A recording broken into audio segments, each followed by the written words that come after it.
Hello and welcome to the 42 Rugby Show in association with Cadbury Boost. We're coming live from the 42 HQ here in Dublin today, and we're delighted to be joined by Eddie O'Sullivan, former Ireland head coach. Ireland are just days away now from their tournament first home Six Nations match against France, and in this episode we're going to look at some of the structure they have in their attack. We'll look at some of the opportunities in the defensive game, and we'll also talk about Bernard Laporte's influence off the pitch. Don't forget to fire us your questions on Facebook, and we'll get to a few of them a little bit later on. Thanks so much for joining us. My pleasure. A lot of talk about a resurgence in France. Do you go along with that? Yes, in general I would say yes. I think we look at the way they're playing a more structured game, and I think you have someone like Bernard Laporte in the background trying to restructure French rugby in general.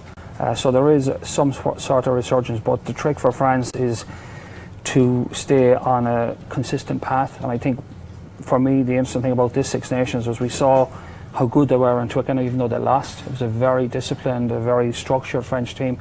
Then they come back to Paris and they lose quite a bit of that against Scotland and almost end up losing to Scotland at home.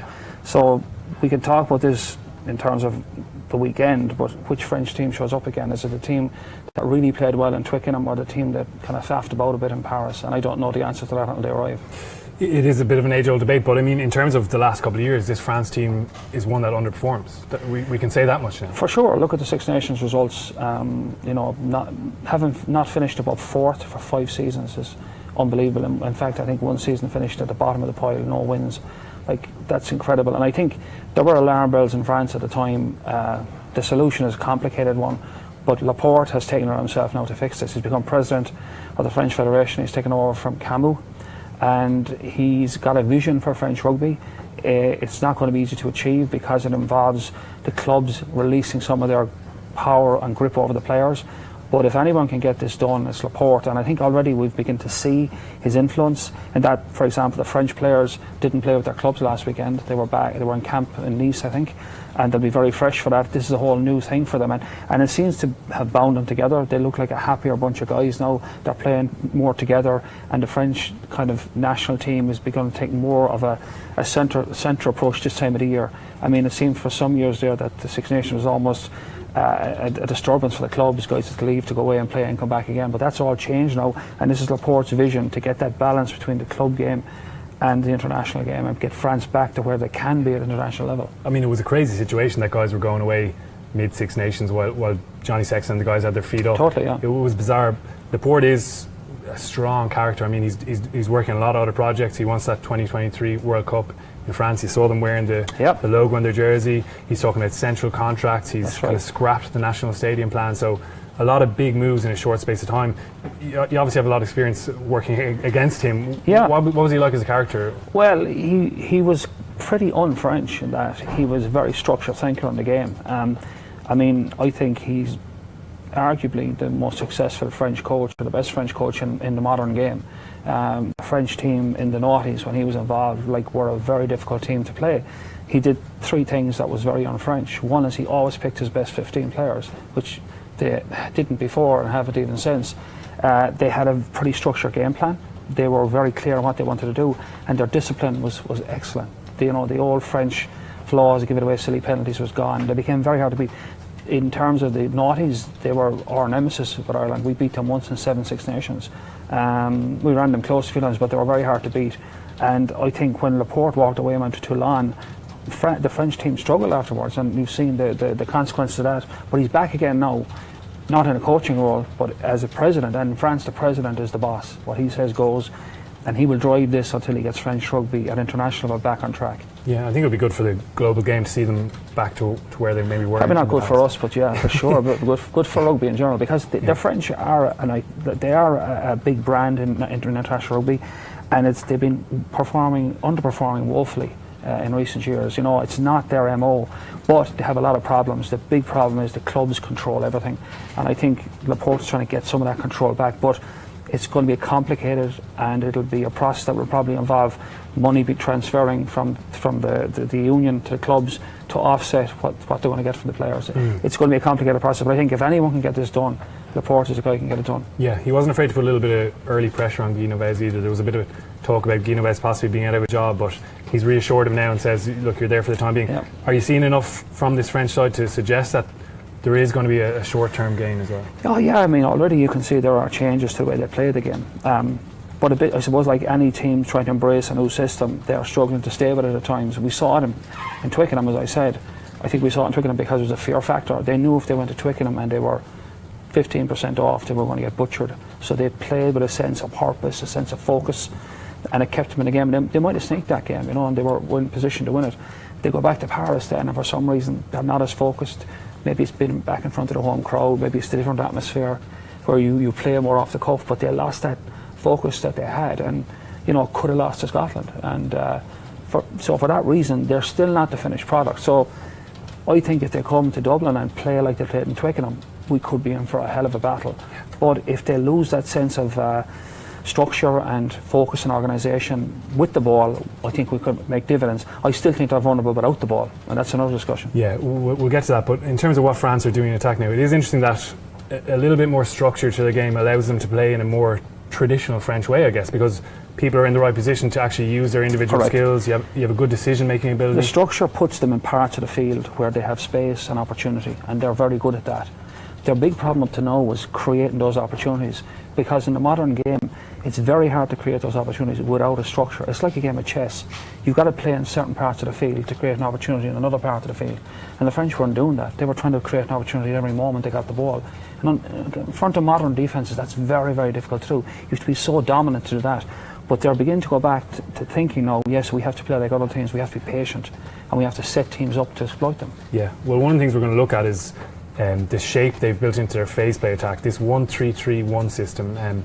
We've seen Australia be particularly successful with this, and we've done a bit of analysis on the 42 of this before, but we're just going to run through it again here. France so far haven't done it as well as in Australia has, because it's work in progress, to be fair. Exactly. It's not something they've been completely used to doing, but we're going to look at an example here from the Scotland game, and it probably points to that slight muddiness still about what exactly they're doing each time they get the ball in attack and into phase play. In this example, in the top left of the screen, we can see there's a ruck set in the far right 5 metre channel, and there's one forward in there for France. So he's our one in the 1-3-3-1.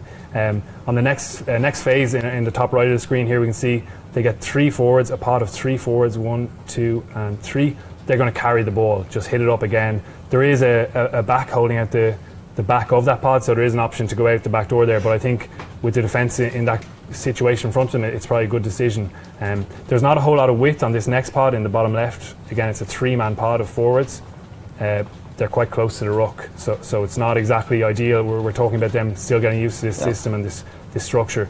And this time they actually go on a tunnel ball out through that 3-man forward pod to the out half, and he finds width to the far left, where you have waiting that final forward, the one on the far left edge, who's Louis Picamoles. He gets a 1-on-1 against Hugh Jones, a physically weaker defender, not a bad defender, but anyone trying to tackle Louis Picamoles, you're going to be in a pretty bad position. And he gets a good offload. They get way over the gain line, and it's a brilliant use of a forward like Louis Picamoles. We've set up the scenario here on the table just with our forwards to make it really clear. You're 1-3-3-1. What exactly is Guy Noëz trying to do here? What are the principles of Well, the principles are fairly simple, and we referred to this in a previous show with New Zealand, and it's about these pods of forwards here who are actually trying to either run over the defence or sit the defence down. These guys are holding in the space when it arrives, and they're usually your flankers, like we said, Picamoles. And these pods are serviced by the rest of the backs. So, like for example, you probably have a winger out here and a winger out here who can help the flanker in that space. You've got your 2 centres who usually play out the back of those pods as options. And then you've got your 10 and your 15 and your 9 who goes to every ruck, the 9, and these guys. So you're all playmakers. But ideally what you want to do with these pods is, effectively, if there's lots of people in front of this pod, you want to bypass it. And you can bypass with a pass behind them or a pass out of it. Same here, if there's lots of people in front of them, you want to pass out of it. But if there's not many people, if the defence is spread out, you run over them. So these guys are looking for opportunities to either run over the defence or get missed, depending on what's in front of them. You usually find, because the ruck is here, that there's a lot of defenders here, right? And these guys will often truck it up just to get a collision. So it's not as clear there, but certainly in this pod they're much more circumspect about what they want to do. And again, if the defence is weak there, they will probably feed that pod and run into that space. But if the defence is filling that space, they'll probably go out the back. And this is the pod they play more with in terms of hitting them up and going out the back. Yeah. This one often hits up because it's in traffic. Coming off the touchline as well. Exactly, come off the touchline. A lot of line so it's really about that dynamic, about whether you use these pods to carry the ball or you use them to sit down defenders and move the ball away. Because the pass still beats the defence. And that's why when they did that, they got pick and rolls into their outside channel, isolated. And that's where guys can make big dividends, and maybe an offload or two and you can score a try. So it's a fairly simple system. There's not much to it. But even for a team like France, that they can slip out of that system sometimes. It takes a while to embed it. And again, as well, the problem for them is when they get this down, defences have to adjust around that. So defences will be trying to shut that as well down. You can be sure Ireland has seen this. Ireland will be working all week against that system. How do we make sure that we number off well, we don't get collected here where they can get away from us, and we certainly don't have that space on the outside that we've seen from Ireland in recent games. Yeah, I mean that links in perfectly because they're getting that width now, France, and it is interesting that when they revert to type they go back to bashing it up and being very narrow, but they often have Guirado on one side and Pickmo's always holding that width. And sometimes you see if these pods they can win this rucks with 3 players, and they can actually release more players out the back here, and you can often get 4 or 5 players around that corner. And they did that to England very well. They did it to Scotland. Against Scotland they dropped the ball a few times, but they actually had a lot of players around the corner there. Like they had, the forward and the outside channel, they had the 10, they might have the 15, the wing. So suddenly there's 4 or 5 guys in that space running full tilt, and worst case scenarios are 15, 20 metres over the gain line, and it's very hard for you to reset back in as a defence. So they are looking to go wide at every opportunity. And that is a worry for us. If they do that very well on the weekend, and we are narrow as we have been at times, there could be a lot of dividends in it for them. Yeah, it's interesting you mentioned those there's just 2 men hitting those rucks. There maybe are slight opportunities there for turnovers. Big strong back row to counter ruck. Absolutely, yeah. But that's why they tend to take it in there if the defence is light. You're not going into a major collision. You don't need the extra person to clean out. Jackal, There's no, but they can get that wrong sometimes, like every team does. But by and large, they're probably trying not to burn an extra player in here if they can avoid it. Or if he comes, maybe he comes from a double ruck scenario on the touchline. But the more players that can get around the corner there, the bigger the problems are for the defence. Because we often talk, this France game is often about these big, massive physical ball carriers. But I guess for you, the concern is actually if France keep that width and Ireland adapting. If they strike a balance between those pods hitting up and them going around the back or tunnel balls out through them, that's very hard to defend if they get that balance right. Because you're stuck between two. If you commit, you have to commit to stop the collision. But if you're committing to stop the collision, you're leaving yourself exposed on the corners. Now, the way to do that is to get your spacing right from the start, which we've struggled with, and then the people who are confronted with that pod making a smart read. You hear about talking about make a read on the defence, and this is where Brian O'Driscoll was the best in the world.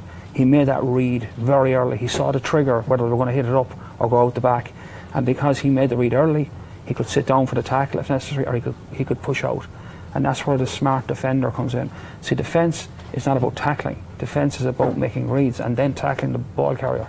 And for that reason, it's going to take a lot of smart reads if France stick in this shape and play well out of it. We don't know if they're going to do that. It certainly isn't a completely finished product. They're not doing as well as say. No, because it's understandable. It's fairly new, and it's probably different than they're doing their clubs. There's all that in the mix.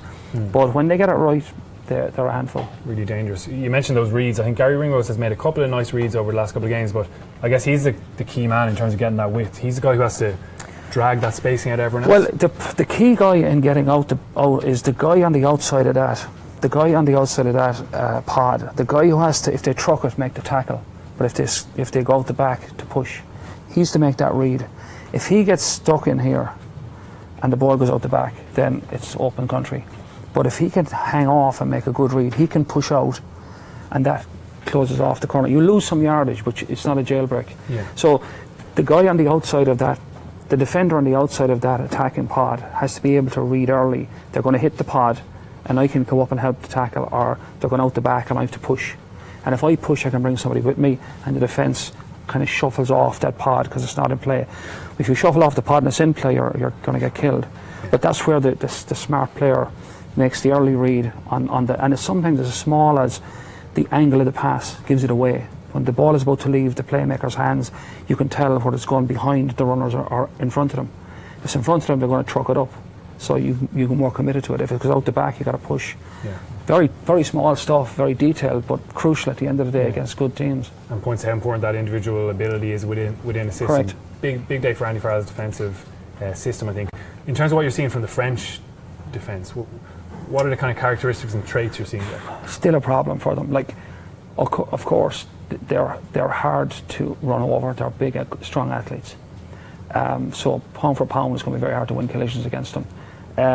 Their downside, though, is I think the pace of the game at international level and outside of France gets them. If you see it in Europe as well, when teams speed up the game, like the best example this year was Toulouse came to the sports ground.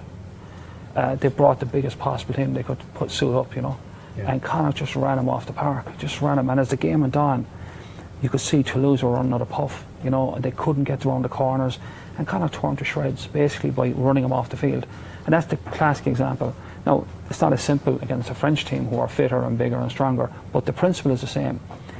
If you keep the ball and you move them around, they're prone to a number of things. They're prone to going off script in the defensive system. Guys going on their own, making individual reads. They're prone to not getting around the corner. Guys get tired. And the cracks appear after a while. How you do that is by not taking them on physically, I think. I think it's keeping them on the move, not going toe-to-toe. Occasionally you can take a ball up and take them on, but it can't be relentless one pass contacts that we had in Murrayfield. And the first half Scotland shut us down. To be fair, they couldn't in the second. We outmuscled them, but you won't outmuscle a French team that easy. You know. There are little elements of Ireland structure that allow them to have a bit more variety, but again, we haven't seen it against not yet a supposedly top tier nation. It's been against Canada. I think to be fair, in the autumn they did move the ball a bit against New Zealand. We didn't go to war with New Zealand as we had, we say, against Italy, or we went against Scotland in particular. I think we got more latitude against Italy because we won more collisions, and there was more time on the ball, and you had more freedom to make passes and offloads. So we can do it. And then if you go back 2 years to Murrayfield, when we had that final game of the season, when we needed points from the off, we went wide against them. We played a very open game. So we can. It's in our locker. So I think for the weekend is that, you're right, that balance between when to go after them physically and when to move away from them. And I think erring on the side of moving away from them and keeping them on the move and running the legs off them, Yeah, it'll be interesting to see if Ireland do look to exploit those wide channels. We're going to take an example here of something that you've mentioned, get up to high phases, and then the mistake will come from the French defence. The example here is on 15th phase, Scotland score a try through Stuart Hogg, and in the top left of the screen we can see that Hugh Jones is carrying the ball here. He's going into contact with Camille Lopez, who's clearly there in a good position to make a tackle. Virmi Vakatawa is the left wing, and he's here at number 11. He's clearly attracted by that tackle, even though it's going to be made by Lopez. He's chopping in low. Vakatawa commits in onto the tackle, even though we can see there are two further attackers out the Scottish line here and here. So he's just leaving two men completely open. Even if there's going to be an offload, there's nowhere else for Hugh Jones to go. So he's almost better off marking up on those men further out the line. And what you get is he completely misses the ball. He does nothing. Jones, yeah, exactly. Basically, does nothing. He's got two options. He's got two options. He takes the third one. Yeah. So like, he if you come up and in, you have to stop the football. Yeah. He come up and in. He didn't stop the football. If you play out, then you take the next man up and try and tackle him. But he didn't either. He stood in the passing lane and didn't stop the pass. That's the worst possible play you can make in that situation. It's the worst, because it does nothing. It takes us out of the game. And this is the key. For Ireland on the weekend is these guys in the outside channels, both their wingers are fantastic with the ball, but they're catastrophic without the ball. They're poor defenders. They will tackle. Tackle isn't the issue, but their understanding and reading in the defence. We talk about reading. Their reads are appalling. They don't make any reads at all. They just do what comes into their head at the last moment. And the other part of their game, which is important, is they're very poor under the high ball. They're not able to cope with balls in behind them or balls in the air. They don't contest well. They're not sure when to go after it. So I think if we get into those outside channels, we can expect to draw those guys out of the line and exploit them. Yeah. Or if we put the ball in the air, we can expect to get some dividends out of that as well. Yeah. There's another example of Vakatawa here, just to run through quickly. another Scotland try, so he's directly involved in concession of 2 tries. This time it's Lamara who's going in for the tackle on Finn Russell. He completes the tackle low. Again, you can see on the top right there that Vakatawa is attracted to the tackle. He just can't get enough of it, getting involved or trying to get involved in contact. But again, Finn Russell gets that ball away to Tommy Seymour, and he's completely free to charge down the right hand touchline. He chips ahead, ball bounces well, a little shove on Scott Spedding, and Tim Swinson. But it's just bad defence that creates major line breaks for the opposition. When you're putting together your attacking plan, are you building that into the system? Say, okay, we're going to go after Vakatawa after a certain amount of phases, or how does that work? Well, you'd be trying to get into that outside channel with where you've got 3 against 2, and you're then waiting for him to make the bad read on the 2 outside men, and you play out of that then. So that opportunity should arise if you can create that 3-on-2 in that channel, like Scotland did. And the other thing then is obviously the kicking game in behind him, making him go back to the ball, making him compete for ball in the area that he's not comfortable with. So they're the 2 key areas. You can't spend the whole day trying to create those 3-on-2s, but they will arise, and you've got to take advantage of them. But they will come off. If you play a good shape, you will get down those short sides or wide where these guys are faced with a decision, and you know the odds are they'll make the wrong one, and you prepare for that. You do that in every game, but you know it could be high dividend against these guys because they're not comfortable in defence. They're just not good defenders. I mean, Vakatawa he's on a national contract. He's not training with a a club sevens player, so really, who's playing sevens and international 15s, which is pretty much unheard of. Devastating going forward. We should mention that, of course. That's why they're there. Exactly. Look, the French put huge stock in players who can finish, and players who can beat players and create line breaks. They buy into that, and they often forget the other side of it, which is what we just talked about, that they can't defend, or they're very poor defenders, make bad decisions. And at an international level, that's a very risky strategy because, you know, there's dividends on one end, but there's huge pain on the other end as well, as we saw against 5 minutes against Scotland. A final example, maybe, it's Nakatati this time on the right wing. He's in the backfield, straight off a scrum, and New Zealand goes straight for him. Yeah. This is in November tests, and they went for him all day. Kicked in behind him, made him turn, made him come into the line. In this example, he actually does. He comes up, but he comes up extremely late. He's so indecisive. Well, he just doesn't want to be there. He doesn't want the ball. Yeah. And Julian Savea wins the ball over him here. They go down the left touchline. Simple inside pass. It's the most basic try you'll see, but it's a simple one-on-one basically in the air against Nakatati. And you can bet your bottom dollar that there'll be a lot of that on Saturday. These guys, they're going to be. It's going to be raining rugby balls in Viva Stadium on Saturday. And it's probably something Ireland haven't exploited enough. Really, we always know we had this great. I think to be fair, you know, there's no point in kicking. Like, we had a very strong kicking game for a couple of years there, but teams adapted to it, and they put in guys in their back 3 who were comfortable under high ball. So you got to weigh the dividend. You know, you can put up really good contestables, but the guy contesting is comfortable under it as well. Maybe the dividend isn't as high, but with these guys, you know that if you kick 5 or 6 to them, they could drop 4, or, you know, that's a pretty high dividend. So, and certainly early in the game, you know, you always test guys, and if they're up to it, you back off them. But if they're not, you keep going to that pressure point every chance you get. But I've no doubt about it that this will be a big part of our game on the weekend. We'll be testing their back 3 under the high ball, particularly the 2 wings. Novez will probably back them to get a hat-trick each and make up for any. I think that might be his trade-off, but we'll see. Joe Schmidt has talked a bit about Ireland being under the hammer now. Essentially knockout rugby. You know, you got a quarter-final this weekend, semi-final, and hopefully a final against England. Where do Ireland's chances stand? Are they still a realistic title shot for you? They are, of course, but we didn't see our route to the title this way. You know, I always felt that we would beat Scotland, we would beat Italy, and I still back us to beat France in Dublin. I thought, and I still think, that pivotal game is in Cardiff. We said that from the off. We just didn't think that Cardiff was going to be the game we'd have to win to stay in the championship. We thought that Cardiff would be the game we'd have to win to have a crack at a Grand Slam the following week. But that's gone out the window now. So I think still we don't know where we are. I think the Scotland game was a game we basically beat ourselves, let's be honest. We beat ourselves in the first half because we got shut down and we defended badly. We still got out of jail, and they must get credit for that, coming back to take a 1-point lead. You know, basically with 20 minutes on the clock, you got to think we're going to kick on here and put them to the sword, but we just faffed about, made some more uncharacteristic errors, and gave Scotland the lifeline. They took it. Now that will gall everybody, because it's one thing getting beaten in a test game where you play well, they play well, you get beaten, c'est la vie. But when you go out and beat yourself, there's nothing more annoying, and Ireland did that. And I think Scotland got too much credit. They did a lot of things well, but if you look at that game, we beat them in every part of the game except the scoreboard. So you got to say we left that game behind, and that will rankle. And now that does put us under the hammer. Josh Smith's right. There's no wriggle room. There's no room for error. Italy told us nothing. I mean, it was a complete waste of time in terms of our development. Okay, you go there, you play, you get your 5 points, but Italy were so bad that there was no dividend out of that other than get the train back on the tracks after Edinburgh. But this one now is one we have to win against a French team. We're not sure which one will show up. I think we'll get it done. I think we know their weaknesses. We know what they'll try and do. I think we'll beat them. It'll be a tight enough game probably, but I would say still goes to Cardiff. Still goes to Cardiff to keep the championship alive. Yeah, and that I'm not sure of. Yeah, it's going to be interesting. We're going to take a couple of questions from Facebook. Aaron has sent this one in. Who should start at out half? A lot of talk about this. Johnny Sexton, we just don't really know. We're hearing that he has been training other thing. He's still struggling, but who should start if they're both fit? I would say Sexton should start if they're both fit and well. I think that's what he will do as well, there's no doubt about it. I think it's very tough on Jackson though, that he knows no matter how well he plays, he's going to get the shepherd's crook as soon as Johnny's fit, you know.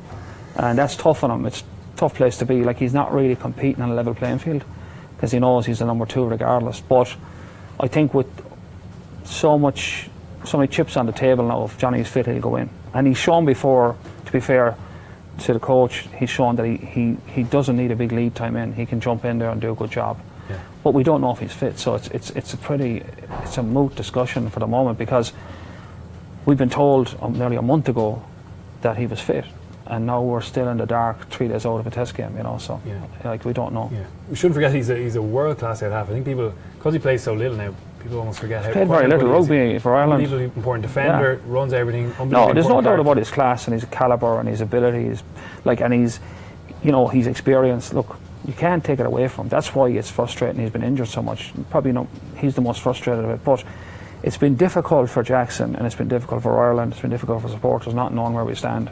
But I think, if he's fit, he'll play. Okay. Well, thanks, Aaron, for that question. We have another one from Donald Peoples here. He says, "Can we put 4 tries on the French?" He's aiming big. No, I don't think it's aiming big. It depends on the dynamics of the game. Let's say we got a couple of tries in the first half. Not unduly possible. Like, it could happen. Then you start to think about that. Like, first you got to win the game. But if we're on top of them and they're panicking a wee bit, the opportunities could arise through that. But I think you can't go in even thinking about it. You got to go in and say, we got to win this game. And like all the bonus point stuff, if you've 3 tries and there's 5 minutes on the clock, you say, yeah, let's go for it, and the game is wrapped up. What if we give up one fight chasing it? But I think it's kind of a fool's paradise to be worrying about that. I think it's something that comes into your psyche maybe with 10 minutes to go. Yeah, a little bit off topic, but I know you're a fan of Ian Madigan. We've had the news this week that he's looking to get out of the last year of his Bordeaux contract. What are Irish players going to maybe learn from him now, saying he wants to get out of France? Yeah, I'm sad for him really, because I think he's a fantastic player, and I think he's world class, and he's had a tough road because the fact that he came through Leinster and he's been going up against Johnny Sexton all the way through. I think he had to move out of Leinster. I think the problem for a move to France, and I think we've seen this even with Jonathan Sexton, is that it's not just as simple as getting on a plane and just going to France and kicking on. It's a different environment. Had he gone to a club maybe with a non-French coach, which would be probably more structured, like we might find in England or Ireland or New Zealand or Australia, but he went to a club with French coaches, very French traditional approach, and it's a big adjustment. Their approach to the game is very different, and particularly when you're a 10. If you go in as a winger, you can adjust, or a back row, but a 10 has to take an awful responsibility on, and it's not the same environment as you're used to in Leinster, with a more structured game plan. You know, even the way they train, even the way they prepare, even the way they do video analysis, it's all very different.